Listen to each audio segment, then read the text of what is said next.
Natao teto Tomasa ny hetsika lehibe séminaire national ny ireo mpampianatra sekoly Alahady avy amin'ny fiangonana Lotrianina Malagasy FLM na ny Saloma. Mpampianatra sekoly Alahady misa 709 avy amin'ny synodam-paritany FLM 2020 no nandray anjara tamin'ny séminaire lehibe izay natao teto amin'ny synodam-paritany Tomasina eto amin'ny FLM Morarano. Fampifanana ireo mpampianatra sekoly Alahady amin'ny fanatsarana ny fampianarana no natao nandritra ny 5 andro. Zavatra azo asongadina nandritra izay andro maromaro ny ao nateto izay dia izao tena hita fa maro tokoa ny zavatra izay niraisin'ny mpampianatra teto.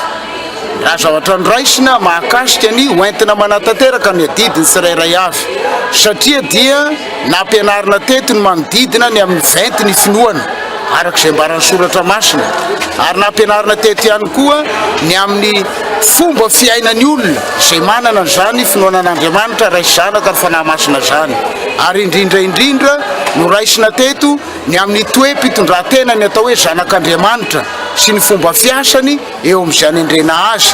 Dia any amin'ny fampianarana sekoly Alahady moa zany mazava ho azy ho an'ireo mpampianatra sekoly Alahady ireo sy eo amin'ny fijoroany eo anivon'izao tontolo izao ity mba tena amantarana tokoa fa zanak'Andriamanitra izy ireo amin'ny alalan'izany adidy-masina izany. Mbola tafiditra ao anatin'ny fankalazana ny 150 taona ny FLM sy 500 taona ny reformation ny hetsika lehibe izay nataon'ny FLM teto Tomasina io.